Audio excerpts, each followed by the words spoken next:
તો આજ મામલામાં વરુણ પટેલે સંદેશ ન્યૂઝ સાથે ખાસ વાતચીત કરી। તેમણે કહ્યું કે 9 મહિના પહેલા 9 માંગો સાથે ઝુંબેશ શરૂ કરવામાં આવી હતી, જેમાંથી 8 માંગો પૂરી થઈ ગઈ છે અને આજે સરકાર વિધાનસભામાં કાયદાકીય સુધારો લાવશે। મુખ્ય આંદોલનકારીઓ ગૃહમાં હાજર રહેશે તેવું વરુણ પટેલે જણાવ્યું હતું। તેમણે કહ્યું વિવિધ સમાજના આગેવાનો પણ હાજર રહેશે। સરકાર સાથે સતત વાટાઘાટો થઈ હતી અને ત્યારબાદ આ સફળતા મળી છે। અમે જે માંગ કરી છે તેનાથી ઓછું ક્યારેય નથી લીધું તેવું વરુણ પટેલે કહ્યું।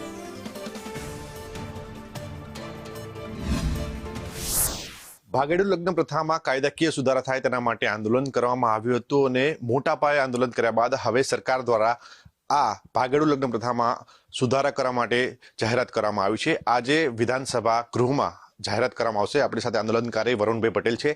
વરુણભાઈ, એક મોટી જીત કહી શકાય, કારણ કે આ ભાગેડુ લગ્ન પ્રથાના કારણે અનેક સમાજને નીચું જોવાનો વારો આવતો હતો, અનેક માતા પિતાને નીચું જોવાનો વારો આવતો હતો। હવે તેમાં સુધારો થવા જઈ રહ્યો છે। આજે અમારી પાસે માહિતી છે કે સરકાર વિધાનસભામાં આ કાયદો લાવવા જઈ રહી છે અને કાયદામાં અપેક્ષિત સુધારા થાય એની આશા સાથે અમે પાટીદાર સમાજની મુખ્ય ધાર્મિક સંસ્થાના પ્રતિનિધિઓ સાથે, મુખ્ય આંદોલનકારીઓ સાથે અને ગુજરાતમાં વસતા અલગ અલગ સમાજના આગેવાનો સાથે સામૂહિક આજે ગુજરાત વિધાનસભાના ગૃહમાં હાજરી આપવાના છે અને એ આશા સાથે હાજરી આપવાના છે કે અમે જે ડ્રાફ્ટ આપ્યો છે, અમે જે સુધારા માંગ્યા છે, અમારી સાથે જે ચર્ચા થઈ છે એ પ્રમાણેનો કાયદામાં સુધારો આવે અને અમે આશાવાદી છીએ કે એવો સુધારો આવશે। આંદોલનકારી વરુણ પટેલ, જેમનું સ્પષ્ટ માનવું છે કે ભાગેડુ લગ્ન પ્રથાની માંગ આજથી 9 મહિના પહેલા કરવામાં આવી હતી અને આજે એ માંગ પૂરી થવા જઈ રહી છે। તેમને વિશ્વાસ છે કે તેમણે જે માંગો મૂકી છે સરકાર સમક્ષ તે પૂરી થશે અને આ માંગના કારણે સામાજિક ગરિમા અને સામાજિક સુરક્ષા વધશે। કેમેરા પર્સન મનીષ સાથે પ્રતીક જાદવ, સંદેશ ન્યૂઝ, અમદાવાદ।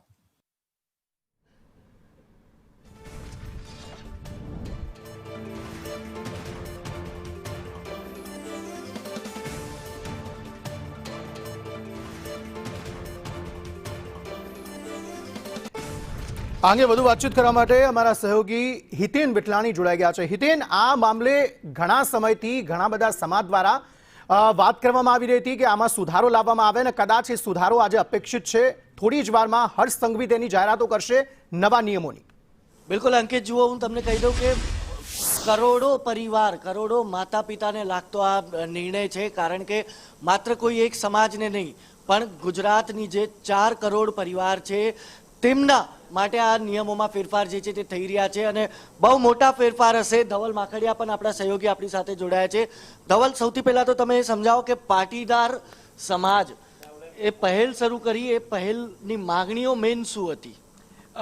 જો હિતેન, અંકિત, વાત કરવામાં આવે કે જે પાટીદાર સમાજે માંગ કરી એ માંગ એવી છે કે સુપ્રીમ કોર્ટ અને બંધારણના ફંડામેન્ટલ રાઇટ 6 ને અડ્યા વગર જે ફોર્મ, લગ્નના ફોર્મનું રજીસ્ટ્રેશન ફોર્મ છે એના નિયમોમાં ફેરફાર કરવાની ચર્ચા કરી, જેની માંગ રાજ્ય સરકાર સ્વીકારીને આજે એનો ગૃહમાં નિર્ણય લેવા જઈ રહી છે કે લગ્ન નોંધણીનું જે ફોર્મ છે એમાં હયાત હોય તો માતા પિતા બંનેમાંથી કોઈ એકની સિગ્નેચર કરવામાં આવે અથવા કોઈ એક વ્યક્તિ જો હયાત છે તો એમની ફરજિયાત લગ્ન નોંધણી વખતે સિગ્નેચર કરવામાં આવે કે જેથી કરીને જે ભાગેડુ લગ્ન થઈ રહ્યા છે અથવા અન્યત્ર લગ્ન થઈ રહ્યા છે, છોટાઉદેપુર જિલ્લામાં, પંચમહાલ જિલ્લામાં જે આપને ધ્યાને આવ્યું હતું કે જેનો સંદેશ ન્યૂઝે પણ પર્દાફાશ કર્યો હતો કે ભાઈ એકી સાથે 500 લગ્ન થઈ રહ્યા હતા, અન્ય જિલ્લાઓમાંથી દીકરીઓ આવતી હતી અને એના લગ્નનું રજીસ્ટ્રેશન ત્યાં થતું હતું, જેમાંથી મુક્તિ મળશે અને એકચ્યુઅલ પોતાના લોકેશનની નજીક જ રજીસ્ટ્રેશન થશે અને માતા અથવા પિતા ગમે તે એક વ્યક્તિની સિગ્નેચર ફરજિયાત હોય।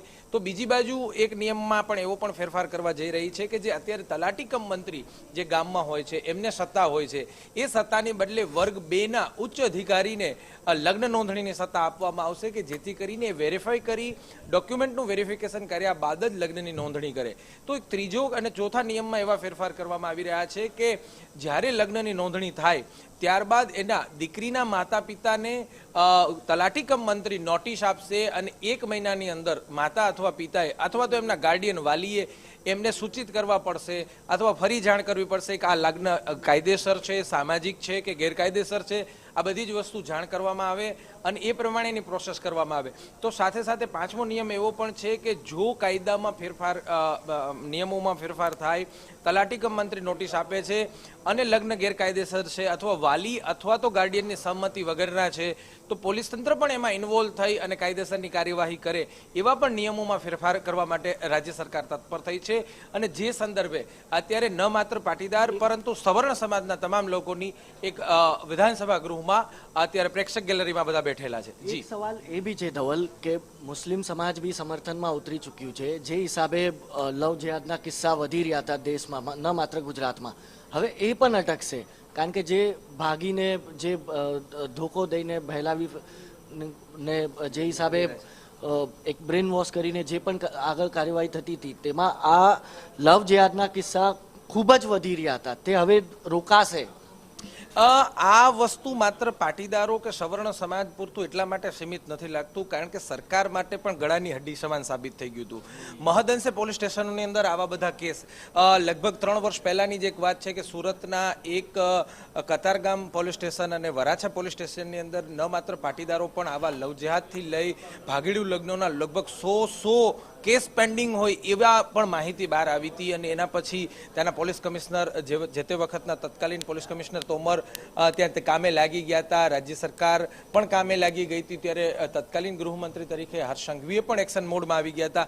એટલે આ બધી વસ્તુઓ કાયદાઓને કારણે જે અસામાજિક તત્વો પ્રવર્તમાન છે ત્યારે કાયદાઓમાં જો ફેરફાર થશે તો અસામાજિક તત્વોનું પણ દબાણ ઘટશે અને નીતિમત્તાથી રાજ્યની દીકરીની સુરક્ષા માટે સૌથી મોટો નિર્ણય અગર રાજ્ય સરકારે લીધો હોય તો એવું આપણે કહી શકાશે. અને આ એટલે જ મેં સૌપ્રથમ કીધું અંકિત કે રાજ્યની 4 કરોડ માતા પિતા 4 કરોડ પરિવારના માતા પિતા માટે આ મહત્વપૂર્ણ નિર્ણય છે જે ટૂંક જ સમયમાં હર્ષ સંઘવી ગૃહમાંથી એલાન કરશે.